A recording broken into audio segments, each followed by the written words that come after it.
नमस्कार दोस्तों, चलिए आज बात करते हैं एनपीएस और ओपीएस के संबंध में। पहले ये कैलकुलेशन देख लेते हैं।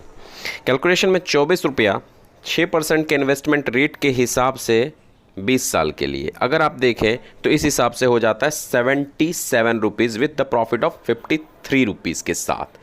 अगर हम इसे 8% के इंटरेस्ट रेट के हिसाब से देखें, रिटर्न के हिसाब से, तो एक लंपसम है ये रिटर्न सब, तो ये हो जाता है 112 रुपया, यानी 4 गुना से ज़्यादा, 5 गुने से थोड़ा सा कम। अब अगर हम तीसरा कैलकुलेशन देखें 34 रुपीज़ का, अब मैं क्यों 24 और 34 पकड़ रहा हूँ मैं आगे वीडियो में बताऊँगा। तो अगर उसका हम देखें और वो भी 25 साल के लिए अगर हम देख लेते हैं तो वो हो जाता है 233 रुपये।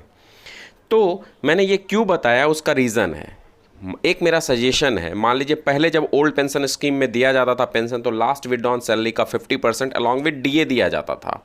वो डीए महंगाई भत्ता जो हमेशा मैचेबल रहता था उस सिचुएशन के हिसाब से, इन्फ्लेशन के हिसाब से। तो अगर हम आज की बात करें जिसमें डिफाइंड पेंशन नहीं है कुछ भी न्यू पेंशन स्कीम में, तो अगर यहाँ पे मैं बात करूँ 24 और 34 रुपये मैंने क्यों कहा, तो एक सजेशन है कि जैसे पिछली बार लास्ट विड्रॉन सैलरी का 50% आप डिडक्ट करते थे, इस बार आप 40% ही डिडक्ट करें, तो कहीं ना कहीं सरकार का 10% यहाँ पे बचता है। उसके बाद हमें जो 10% हमारे सैलरी में से आप डिडक्शन लेते हैं, जो पहले ओल्ड पेंशन स्कीम में नहीं था, तो आप इसमें कंटिन्यू करते हुए 10% का डिडक्शन आप ले सकते हैं। उसके बाद ये हो गया आपका टोटल 20%। और तीसरा जो आप 14% का कंट्रीब्यूशन दे रहे हैं हर एम्प्लॉय को, जो आपका वित्तीय बोझ कहीं ना कहीं बहुत ज़्यादा बढ़ा रहा है, उसे ना दे करके उसे भी आप अपने पास रखें। तो एक तरह से आपके पास देखें तो 34 रुपीज़ या 34% आपके पास रहे। अगर आप पहले 10% को नहीं पकड़ते हैं तो 24 रुपीज़, और दूसरे 10% को अगर आप पकड़ लेते हैं तो टोटल 34 रुपीज़ या 34%। तो इस हिसाब से आप 24 रुपये रख करके 20 साल में 8% के हिसाब से 112 रुपये या 34 रुपये रख करके, जो इंटरेस्ट रेट मैंने के हिसाब से आपने देखा है, इतना गुना आपको पैसा आ रहा है। यानी कहीं ना कहीं डबल से ज़्यादा, ट्रिपल से ज़्यादा तो है ही। हम ये मान के चलते हैं कि मान लीजिए ट्रिपल भी ना दे, डबल दे, क्योंकि ट्रिपल तो देगा ही किसी रूप में। तो 34 रुपये के आसपास रखने के बाद अगर 68 रुपये आपके पास यानी 68 रुपीज़ बचते हैं, या 24 रुपये रख के आपको ट्रिपल में 72 रुपीज़ रहते हैं, जो कि होंगे ही 25 साल या 30 साल में।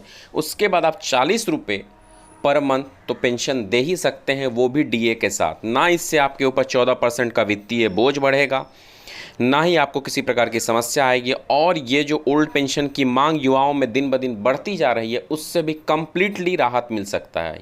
ये एक सामान्य सलाह है जो लिया जा सकता है एज अ पॉजिटिवली। दूसरा एनपीएस का एक और दिक्कत का बात है जो मैं जिक्र करना चाहूँगा। मान लीजिए 2 एम्प्लॉय एक ही साथ ज्वाइन करते हैं, लेकिन एक की रिटायरमेंट 1 महीने बाद या 1 दिन बाद भी हो, और दूसरे एम्प्लॉय की 1 दिन बाद या 1 महीने पहले ही हो जाए रिटायरमेंट। लेकिन जो पहला एम्प्लॉय रिटायर करता है तो उस समय मार्केट हाई पे है, तो उसके पेंशन राशि और रिटायरमेंट राशि अलग होगी कंपेयर टू अगर दूसरा एम्प्लॉय रिटायर करता है और उस समय मार्केट क्रैश कर जाता है, तो उस सिचुएशन में उसकी राशि में फ़र्क रहेगा, उसके रिटायरमेंट राशि में और उसके पेंशन राशि में भी। तो ये भी एनपीएस की एक रिस्क और समस्या है। तो मेरे ख्याल से इस फॉर्मूले का इस्तेमाल करते हुए हम ओल्ड पेंशन और न्यू पेंशन की जो जद्दोजहद है इससे बाहर आ सकते हैं। अगर सलाह अच्छा लगा हो तो लाइक, शेयर, सब्सक्राइब करें। धन्यवाद।